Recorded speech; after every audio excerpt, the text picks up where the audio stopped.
Call this meeting to order. Special board meeting for Saturday, February 1 for Kirkwood Meadows Public Utility District. Peter, can we have the roll call? Sure.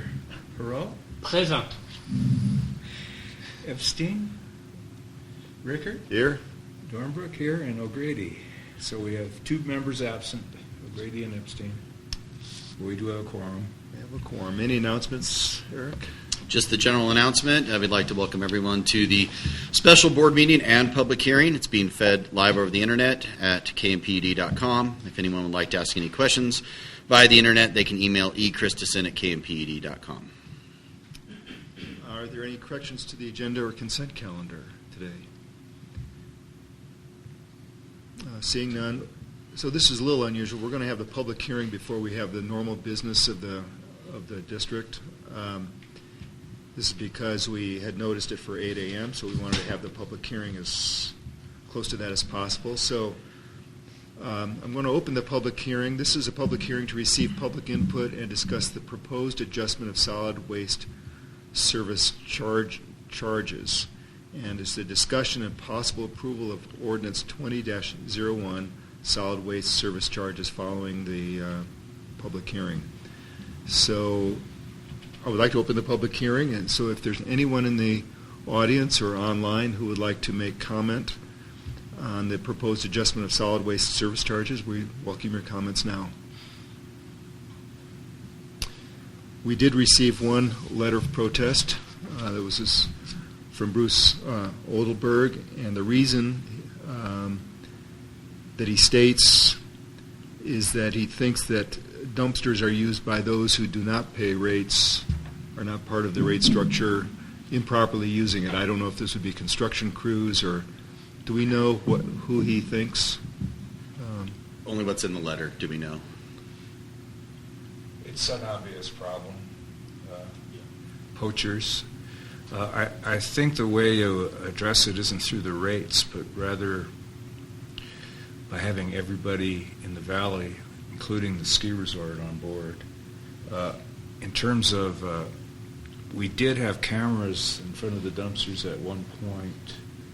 It might be prudent to reactivate those. Didn't we, Drew, at one time? They're still up. I can make sure they're still up. I've heard that they're not working. I think there may be a short or something. I'll have to double check on that. I mean, this is an obvious problem that we have to deal with, but it doesn't. I don't think we're going to deal with it through the rate increase. I think that going forward, when we analyze how to fairly assess everybody and trying to get everybody in the valley on board so that it doesn't matter where you put your trash. Definitely contractors are an issue. I know contractors who haul all their trash down to the South Lake Tahoe, but I know that there are contractors who don't. I've seen toilets and stuff like that in the dumpsters frequently. Yeah, so that's how I would recommend doing it. Okay. Well, I appreciate Bruce bringing this matter to our attention. So is there any other anything coming through email? Nothing. Nothing? Okay, well, seeing no other comments, then I'll close the public hearing, and we'll bring it to the board for discussion and possible approval of Ordinance 20-01. So, Peter, I have to say I agree with you, and we will be taking up whether or not to make the service mandatory for all sometime this fiscal year, I believe. So, Bertrand, any comment on your part? Yeah, I would hardly agree with what you both said. There is a problem of poaching, and if we have camera, I suggest we not only put them active, but put a sign, video surveillance, so people are a bit less comfortable dumping stuff they should not be dumping. And I also agree that we cannot afford to delay the increase of the rate. But I really think this matter needs to be addressed, I agree. And I think one of the solutions is probably not jumping ahead, but to go through a mandatory system for the valley. Okay. Just as a note, I was curious because, of course, in the Bay Area, I also pay a solid waste charge, and just so you know, it's $51 a month. So $27 a month is still significantly less. Of course, it's curbside pickup, it includes compost, but it's not a long haul up a mountain and down the mountain. So anyway, okay, then I would like to entertain a motion for ordinance 20-01. This is, let's see. I would, before you entertain that motion, I would request the board make a finding that there was not a majority protest under Proposition 218, Okay. being one out of 632. Do I have a motion that we did not receive 51% protest to this rate increase? I can move that. I'll second that. Okay, all in favor? Aye. Okay, we did get one protest, and we'll just note that.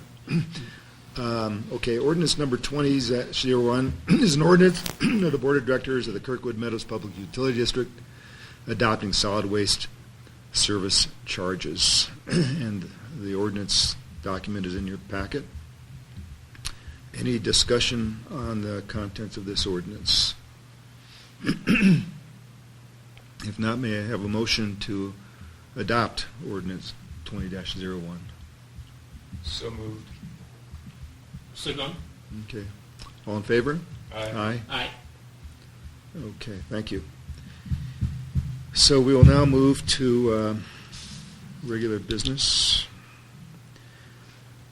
This is an opportunity for people in the audience to make comment on any item that's not on the agenda.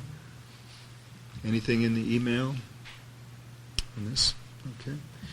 Then we move to the adoption of the consent calendar. The consent calendar consists of the approval of regular meeting minutes of January 11th, the current consent for claims, the receivables and shutoffs report. Very happy that it includes the appointment of Tina Coleman to the Planning Committee. Now, Tina wouldn't be starting until April. And the appointment of Ann Oppenheimer to the Communications Committee. I do know, well, anyway, can't discuss its consent. Okay. Do I have a motion to approve the adoption of the consent moved. calendar? Second. All in favor? Aye. Aye. Okay, now we go to items for board action. Item 9A is finances, discussion and possible action regarding the district's financials. Hi, Kelly. Good morning. Good morning. Obviously, because of the timing of this board meeting, all I have for the board this meeting is just the December financials. Starting on page 37 of your packet with the balance sheet, I didn't have any notes for the balance sheet, anything that we haven't already previously discussed. So are there any questions about the balance sheet? Moving on to the total revenue account by fund. Again, G&A, fire, and parks is at a negative, but as previously discussed, we expect that to be a negative until the end of the year. Employee housing is still at a negative and will remain so until the end of the year as well. And then we can see snow removal. We've received most of our payments, or all of our payments for snow removal contract revenue, so you can see that that is at a positive, but expect that to go negative by the end of the year. So I noticed there was one delinquency. Has that been collected?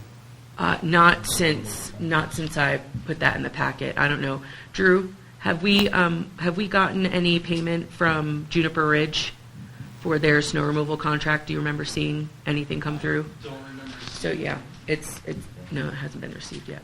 Okay. So there actually will be A little bit more, yeah. Just curious. Yep. Any other questions about the revenue account? Moving on to the combined income statement on page 40. Operating revenues for December were down from plan by $115,000. $108,000 of that was electricity, and it's just directly related to the fact that we didn't have any snowmaking in the month of December where we usually do. Maybe they might be bringing out the snowmaking in February like they did last year, if it doesn't snow anytime soon. But we can only wait and see for that. Year-to-date revenues, though, are slightly up from plan by $6,500.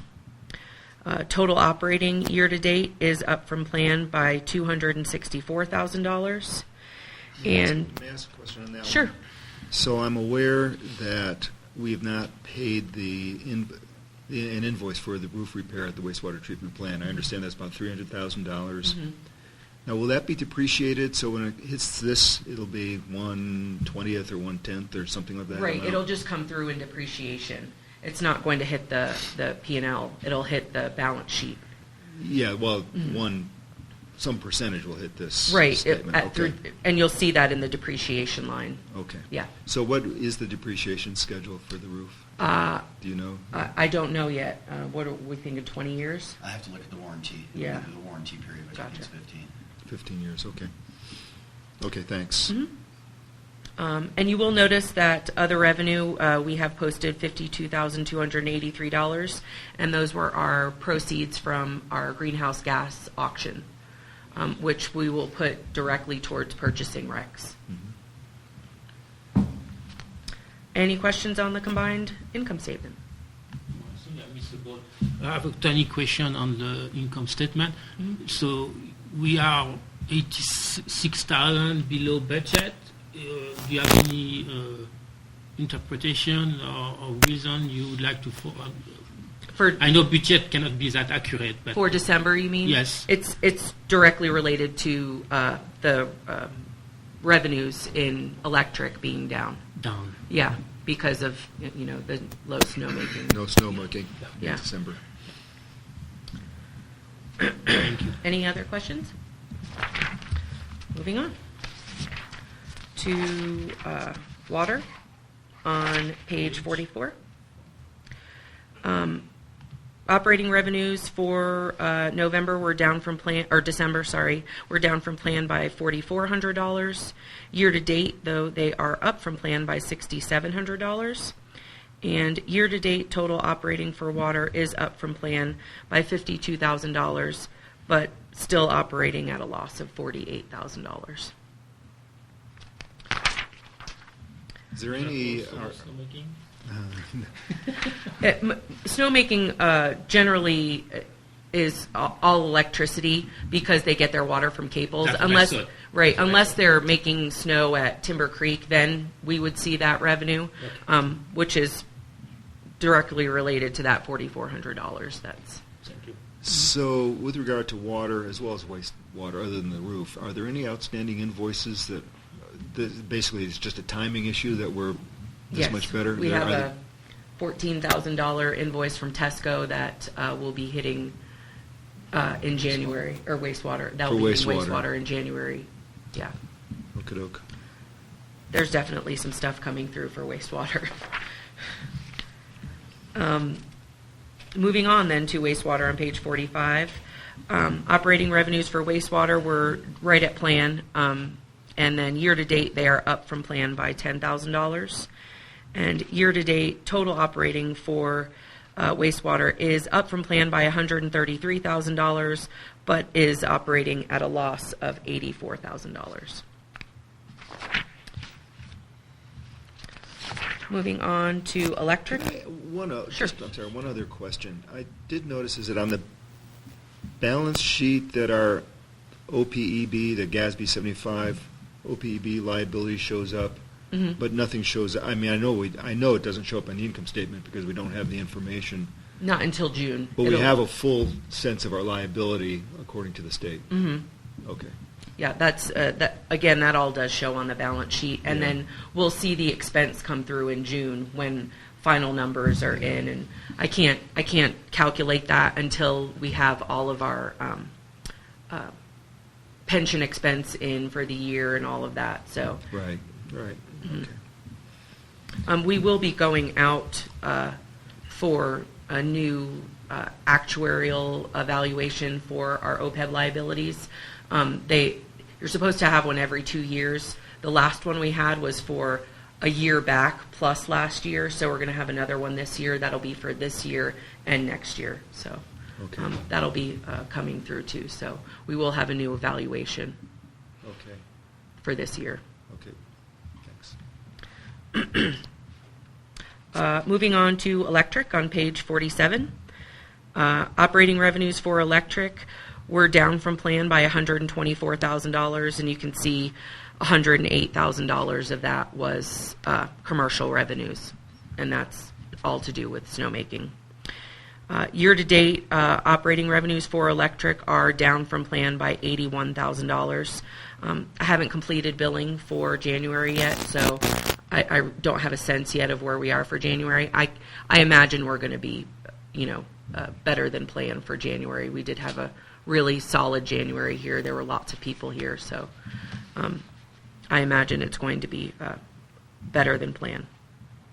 Total operating for electric is up from plan by $5,800. So hopefully we can build on that going forward. And again, you can see the $52,000 in other revenues for those greenhouse gas auction proceeds.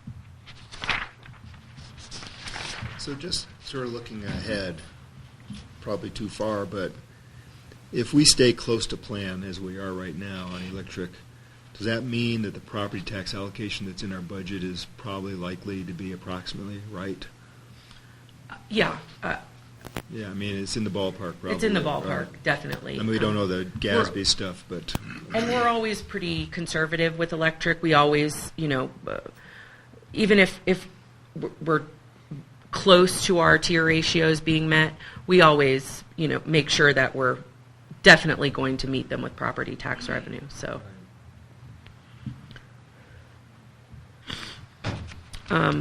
moving on to propane on page 50.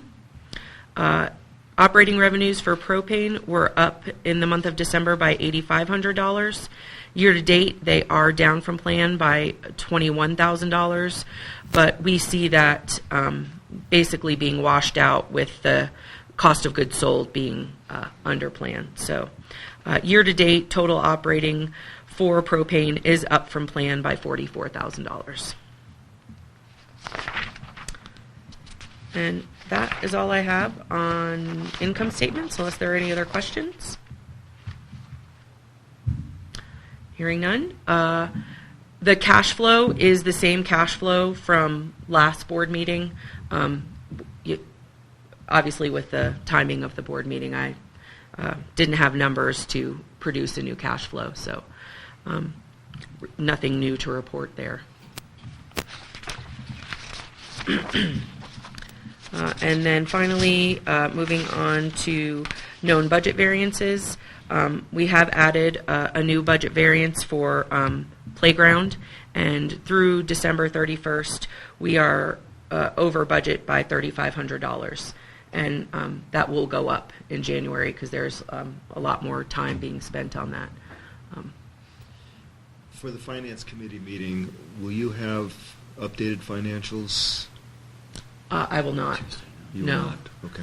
I might not even be at the Finance Committee meeting. I have jury. don't blame you. I have jury duty, so Oh. if maybe I'll be there, maybe I won't. Was that the February 4th? Uh-huh.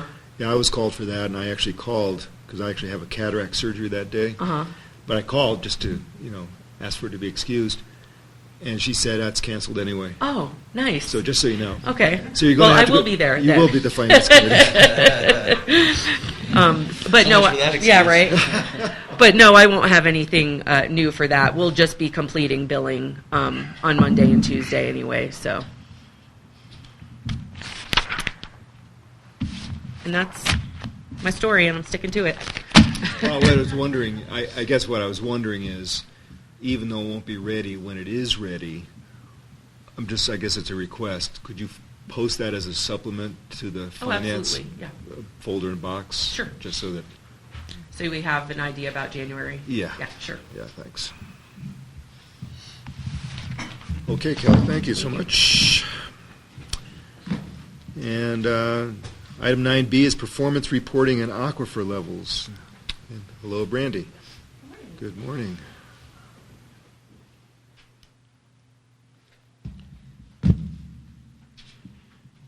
I also have little to report. We don't have performance reporting since billing is in the process right now.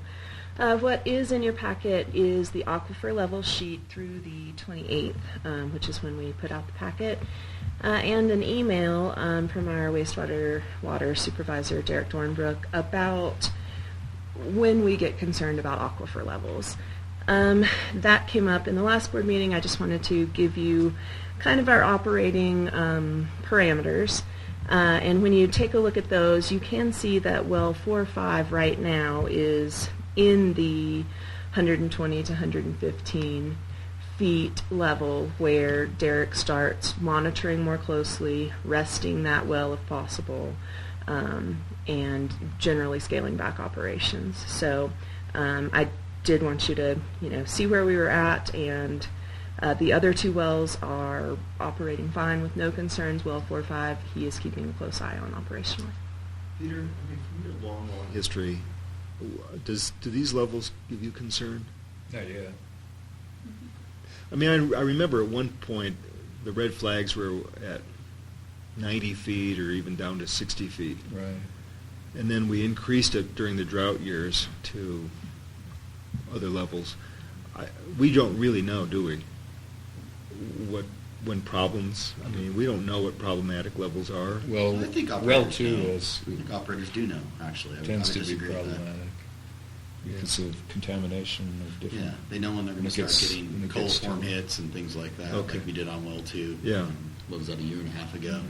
We knew it was in the danger zone, and we did get a coliform hit. No, operators have a pretty good handle on where they can push these 2. Okay. It's kind of a juggling act where they try to rest one well, and so the other ones can recover, so that you have a reserve that you can count on. Well, at one time, the planning committee, this was before some adjustments were made to the piping so we could get more flow out of 4 and 5. But we were seriously looking for grant money or some sort of funds for more water storage. Right. The idea was that we could put water in the tanks so for the big weekends, and then there'd be all week long, or 2 weeks even, to replenish the aquifers. But we could never find it. But then that piping change was done, and then somehow the sense of emergency was gone. So anyway, I know we don't have anything in the plan for more storage, but It's in the long-term capital. in the long-term plan, yeah. And I would say long detention time of 2 weeks of water is a terrible idea.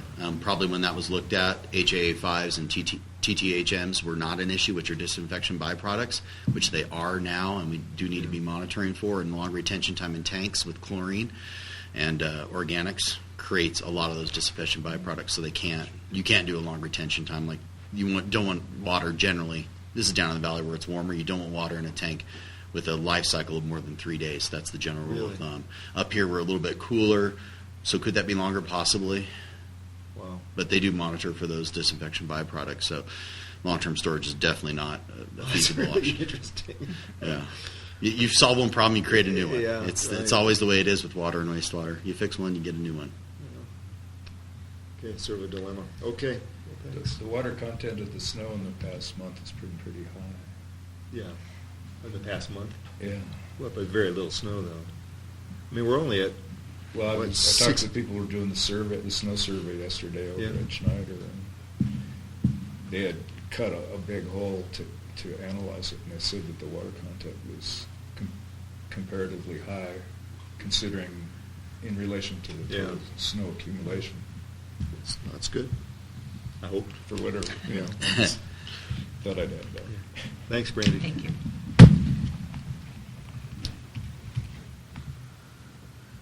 Okay, we'll go on to 9C, holidays and holiday pay. Discussion and possible action.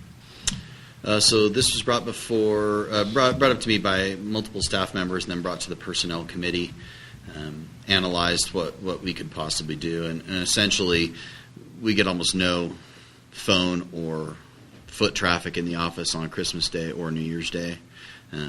Kelly can attest to it. I think we had one phone call on New Year's Day when I was here, and that was it. And I don't know about Christmas Day, probably about zero. So right now, staff has 4 floating holidays that are assigned in January. The recommendation would be to close the office on Christmas Day and New Year's Day and adjust the floating holidays from 4 to 2 for the January allocation. We would incentivize full-time hourly staff for on-call at a holiday pay rate of 1.5 times the normal salary, which is the industry standard. The impact is about $1,200 annually to the budget. And so, I mean, I can imagine nobody comes in for regular business on those days, but emergencies can happen.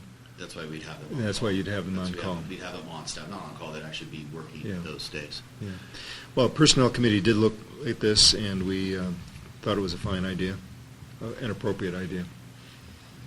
So, discussion, any comments from the audience, from those who are most affected?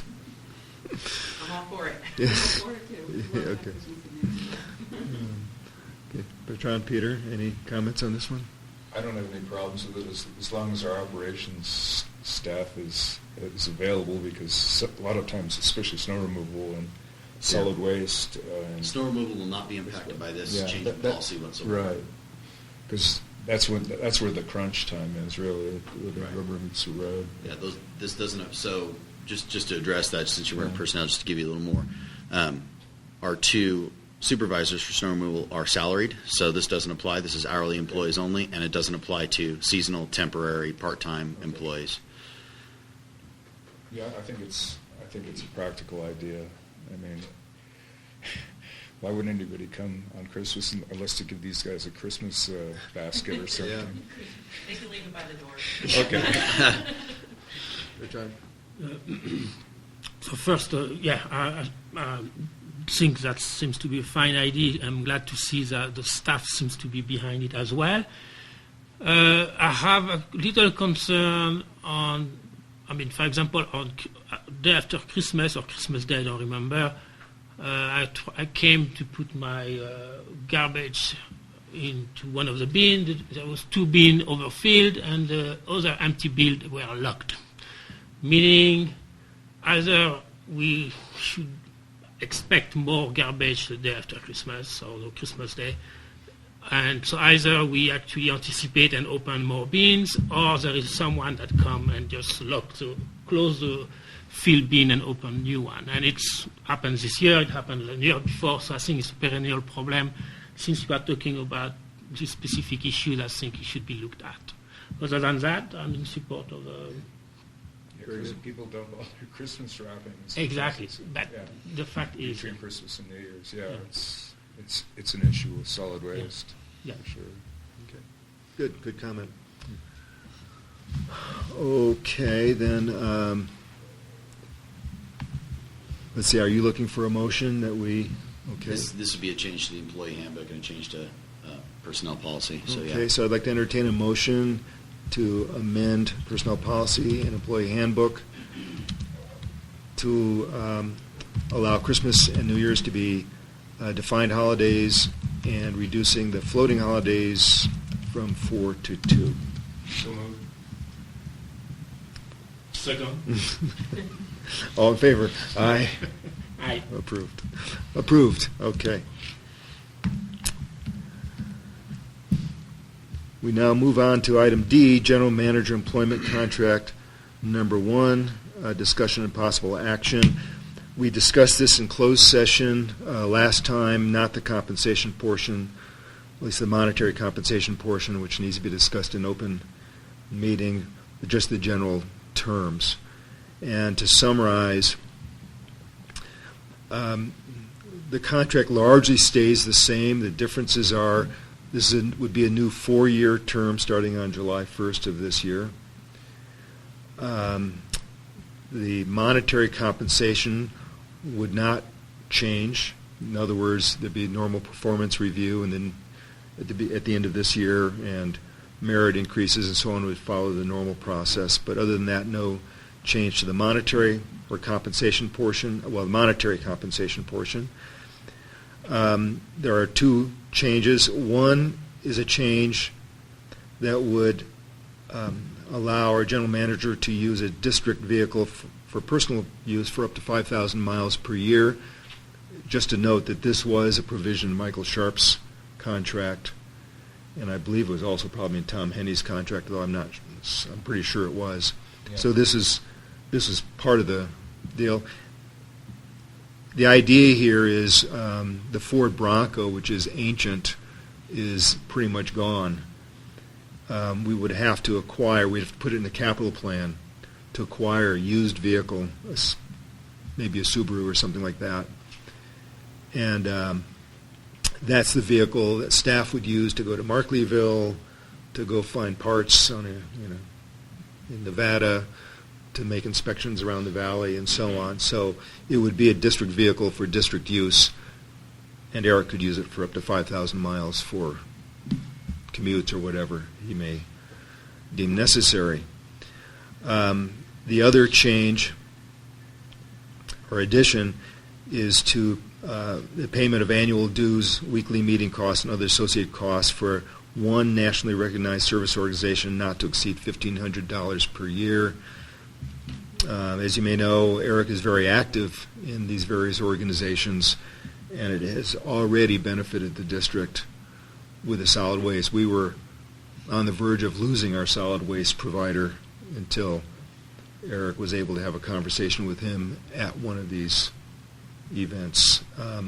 So those kinds of connections, I think, are very important. They're part of the planning committee goals, general manager goals associated with planning, is to make better contact with our regional organizations and governments and so on. So those are the compensation changes, and those are the changes to the contract.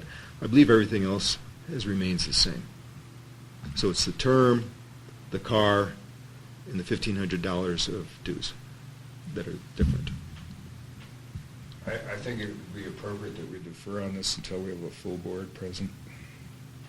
Just from a symbolic point of view, we're making a change to a general manager contract. I just think it'd be more appropriate if we had all 5 board members on board. Good job.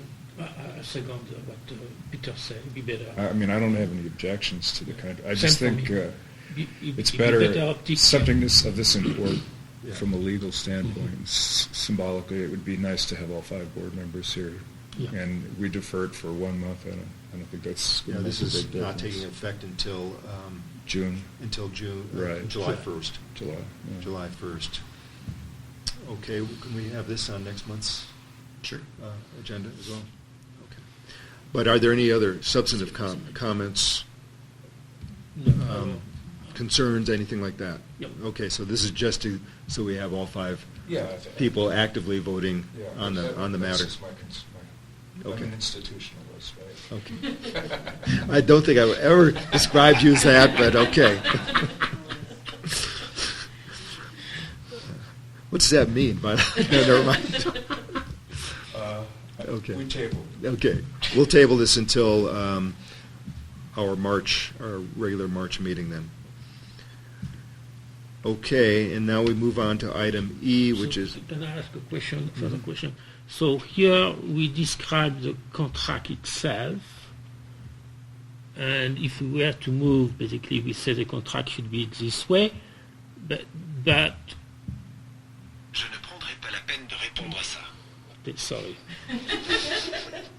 it's French to me. it is French, and he say he won't bother to answer to that question, so maybe I should stop. So when does actually the decision to offer the contract to the general manager is actually done? Is this just that motion that would do it? Yes. Yes, so I definitively agree that all 5 should be there. Yeah. Okay.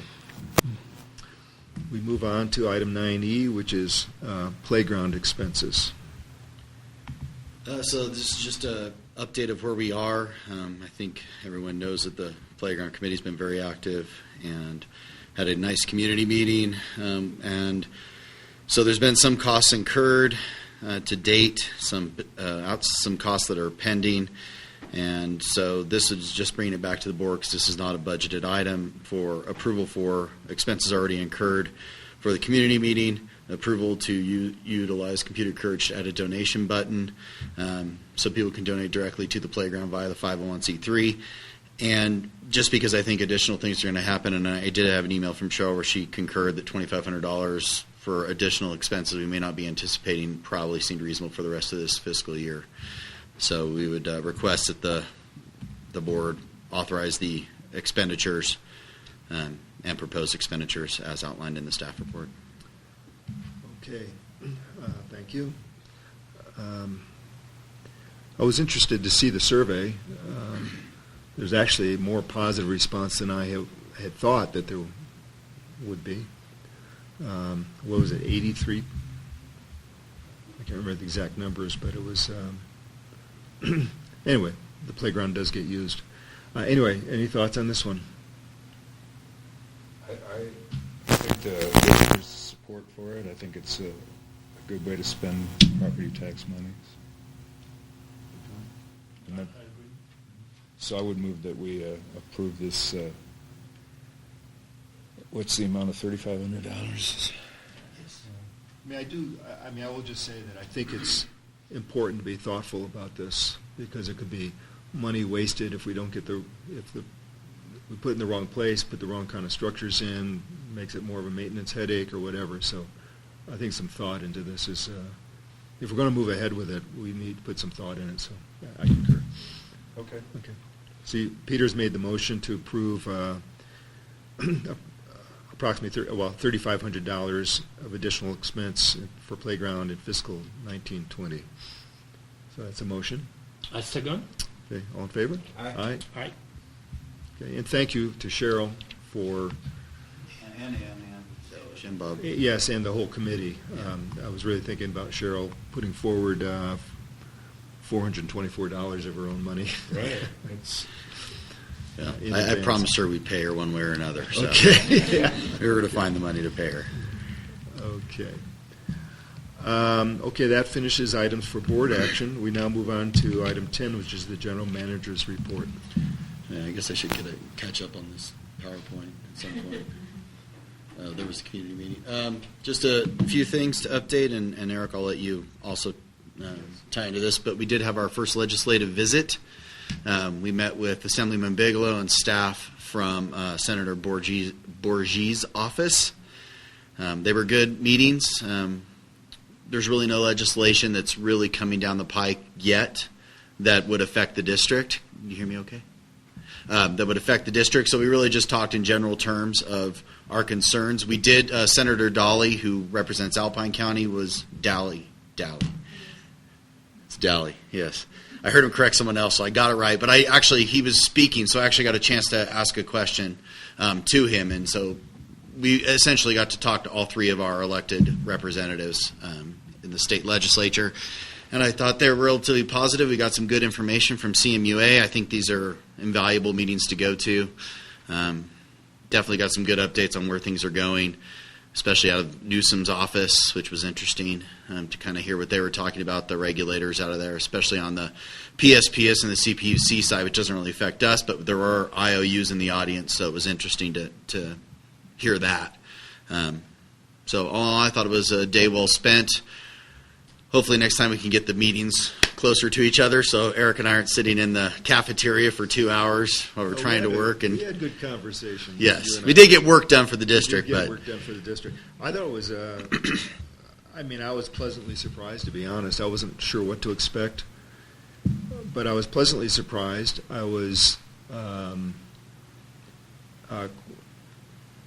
very happy to meet Assemblyman Bigelow. And to hear Senator Dally.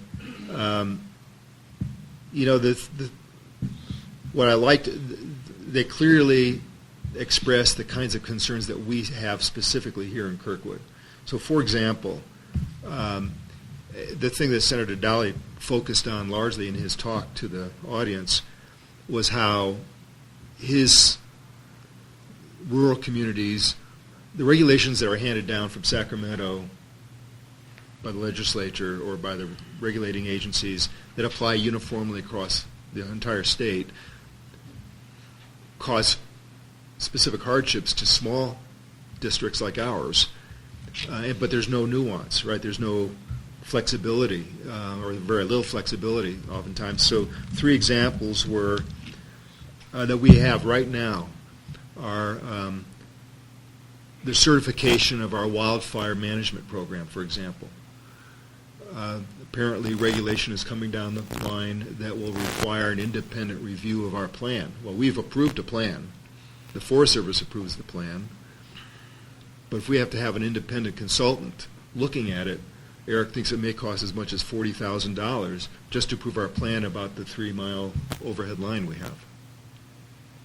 Another one is the solar on all roofs, on residential roofs, which, at its base is a good idea. I mean, fundamentally, it seems like a good idea. But up here, it will really hurt us, both because a bunch of energy will be generated in the summer when we don't need it. What do you do with that? And we can't pipe it down to PG&E. We're prohibited from a reverse flow, so we can't do that. Is this on all new construction? Residential construction. All new, right? Yeah. They're not grandfathering it in, right? All new. That's what I mean, there are exceptions if there's ample shading and so on. You can't do it, but there are exceptions. But I'm just giving you an example. Well, it's problematic out there. Well, and then we lose revenue coming up our Right. line, making it less able to repay debt. And the third one is there's some water testing of a particular contaminant that can now be detected. And Eric says there's no chance of us having any here, but we're going to have to do it quarterly or something like that. PFAS. Which, again, broadly, it's a good idea, but it's just another cost that we're going to have to put into our rates for no constructive purpose. So I thought what Senator Dowley talked about in those respects, he didn't talk about these specific things, but more generally, I thought was exactly right. So, when we talk to Assemblyman Bigelow, and if you have the opportunity to talk to other legislators, just saying that this one size does not fit all, I thought it was just a very good message for our representatives to hear. So I thought it was a very worthwhile day. Yep, I agree. I can make a comment here. It's always good to be actually remember on the radar of people anyway. So just for that, I think is useful. But was there any insight on legislation on inverse condemnation? It was talked about at the CMUA legislative recap. They did talk about it. Really, it's kind of been put on the back burner because of the City of Oroville decision. So the impetus, although it was talked about, a possible constitutional amendment on the ballot was being discussed to codify that, and I think Dowley addressed that a bit. So that's still on people's minds, but it's not as earnest. Definitely on our mind. Yes. The Water Wastewater 218 process, we do have the first draft of the rate study that will be going before Finance next week. Possibly a second time, probably a second time to Finance, and then hopefully to the board in April for 1 or 2. Even if it's 2, we still will have 60 days to have it implemented before the end of the fiscal year, should the board so desire. So that is on track and on schedule. Yeah, and I just want to, so Bertrand is a representative of the Communications Committee.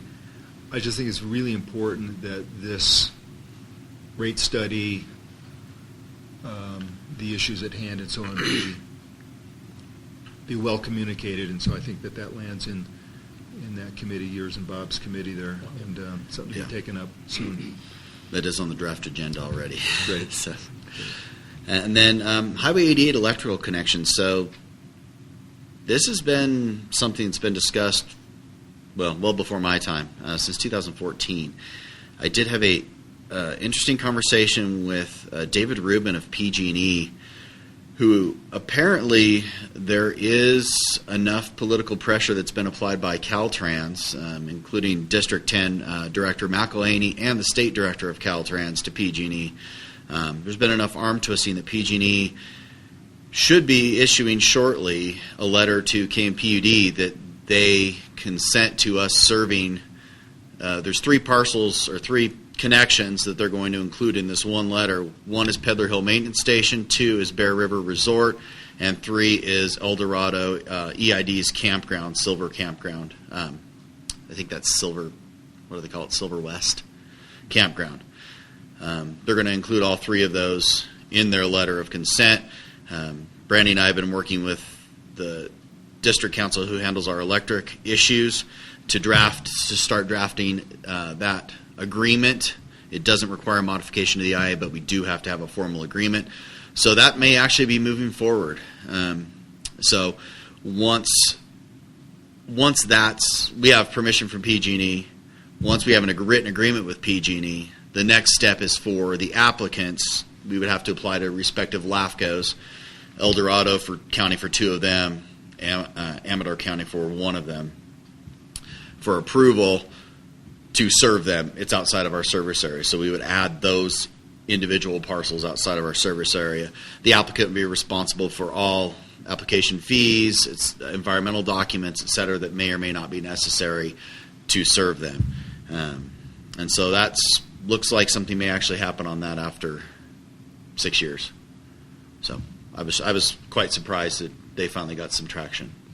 So even though we would be serving them, I assume that our agreements with them would somehow protect us from PG&E outages, because again, we can't Backfeed. send electricity backwards. So Correct. That's already in.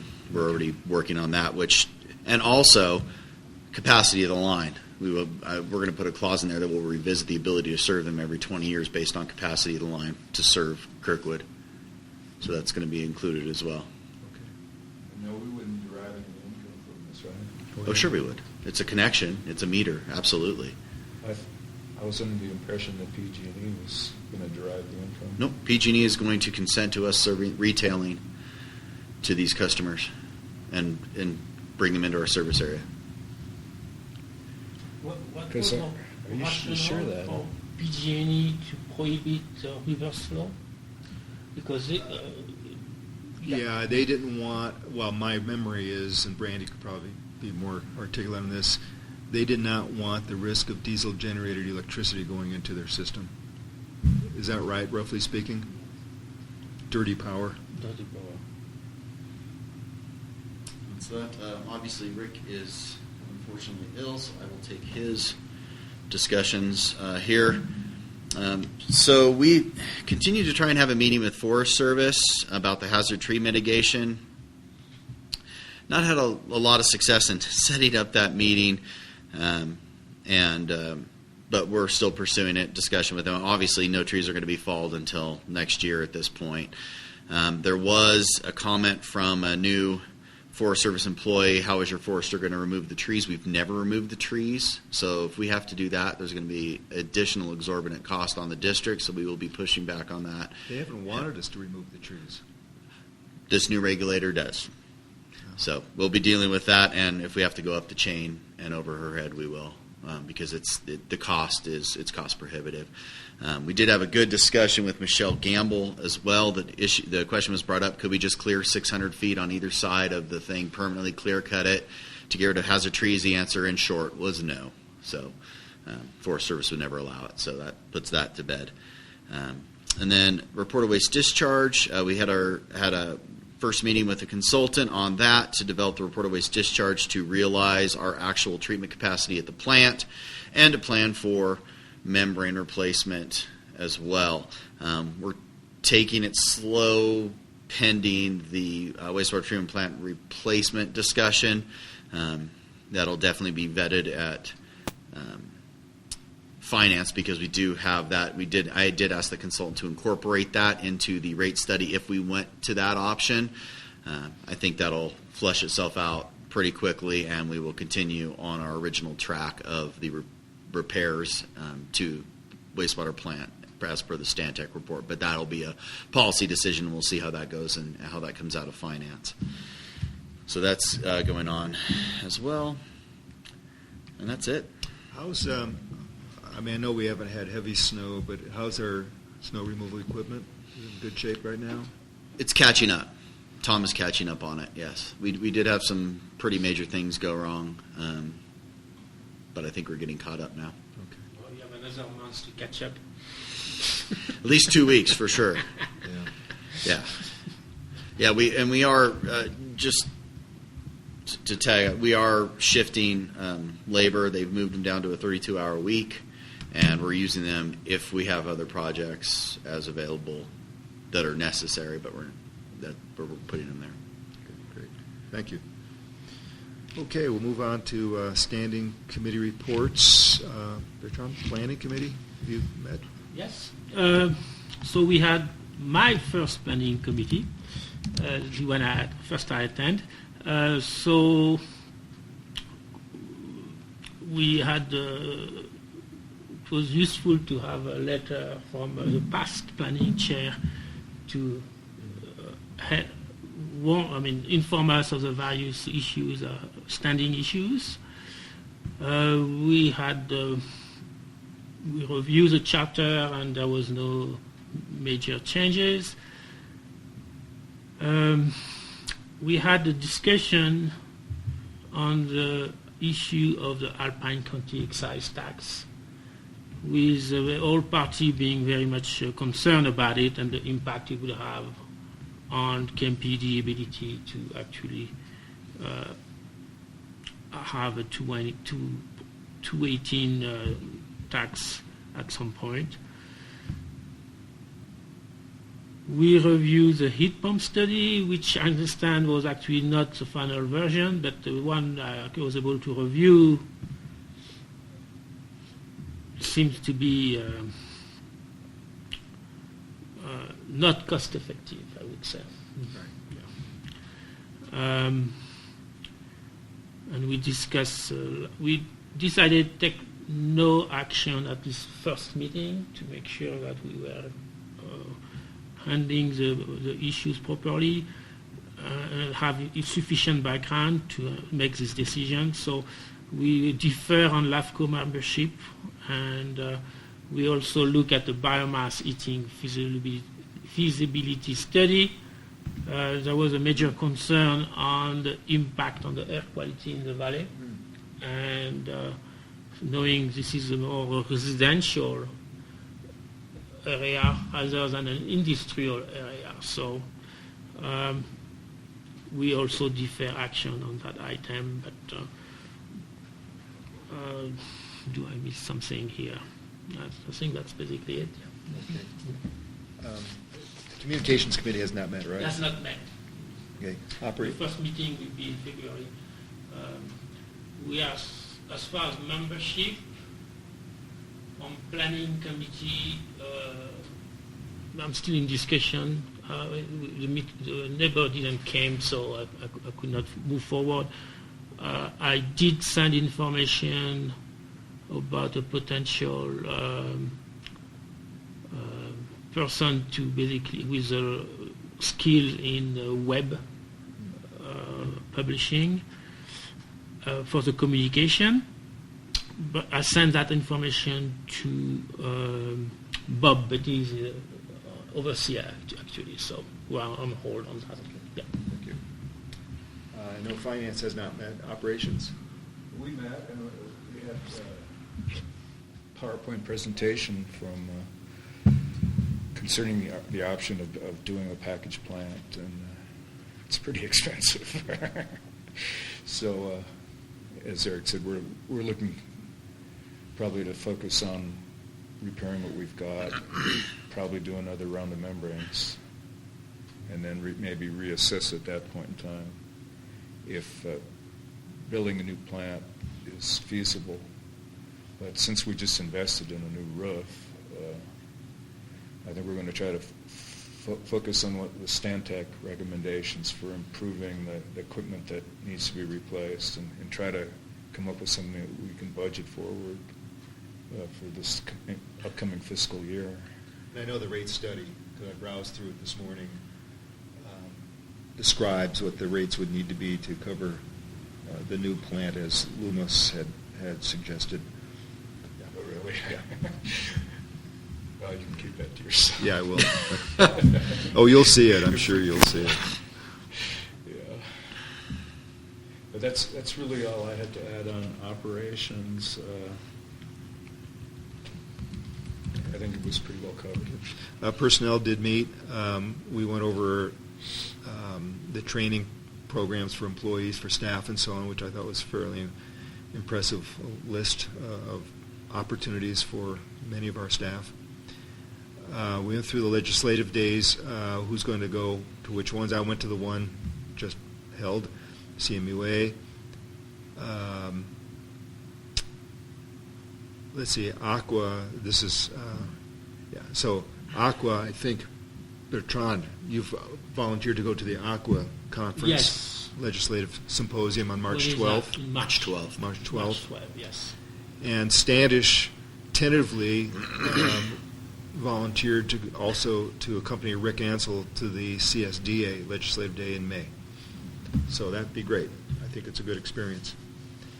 Other than that, I think we covered the holiday pay and so on. So that was the Personnel Committee. Am I missing any committees? I know there's the Ad hoc. The ad hoc Playground we committee. kind of covered, I think. Playground and the Spring Festival or Summer Festival, excuse Summer me. Festival. So. Okay, we'll go on to general discussion. I know, Bertrand, you had an item for general discussion that you wanted to bring up? Yes. I wanted to ask actually if the district could put together some kind of a one-page or fully document that would summarize what the district is looking for when someone wants to build a new house. And so historically, I'm going to talk about my experience, which was part of KMA. So we actually have in our own guidelines a page that we put together based on the requirement that KMPUD had 20 years ago or so, and that need to be updated. And there were a number of things that actually are requested. Is, for example, we say to our membership that the PUD wants AutoCAD plans on a CD-ROM. So I thought that probably was obsolete. So that's what basically bring up the thing. But anyway, I remember my own process when I built my cabin, and it was very nebulous and not easy to understand. And actually, I had almost an encounter with a previous manager called Michael Sharp, when he started asking me questions, and he felt I was a bit agitated, and he asked me if I wanted to come back next week. So the point is, let's put together a sheet where people they know what the PUD wants to see. And then that brings the question of what is actually, how KMPUD is positioning itself in that process. So the way it worked when I built my cabin, I had to submit the plan to a PUD that was looking at it and stamping them and signing them. Only once that was done, the planning committee of the HOA would actually finish the review of the plan and approve and stamp them. And only once that's done, the county would take the plan for their own approval process. So I know that the PUD has no authority to decide how things should be done on the county level and HOA level, but we do have requirement to serve people. So that's what I'd like to see in a one-page document. I know that the planning committee or that the staff, I thought it was going to come to the planning committee, I don't think it ever did, was going to have revised, updated design standards or construction standards. Yes, those are still in process. It's on Brandy and I's list for water and electric to review, and then we'll eventually get propane and wastewater after that. So could this one-pager be a part of that, do you think? It's completely separate, and it's something, as I mentioned in my email to Bertrand, is that it's something that we'll do, but obviously no one's beating down our door, and we have a lot of other things that staff are working on, but it's definitely something we'll get to. Okay, well, perhaps that could be part of a planning committee item, maybe as a future agenda item. Thank you for bringing that up, Bertrand. So let me just comment one more thing. So basically, the issue of snow handling.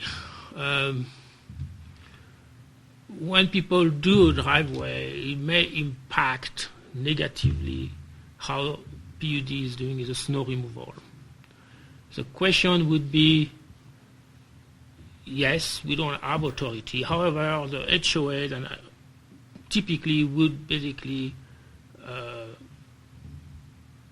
accept the commands from the PUD to actually make sure that new construction doesn't create snow storage or snow handling issues. So I don't think we should refrain from that. I think in the past we were asking the PUD if they thought that specific project would impact how the snow removal is going to be handled by the PUD, which doesn't have authority to say so, but to basically to request. The HOA is asking the PUD, is this going to be harming your operation?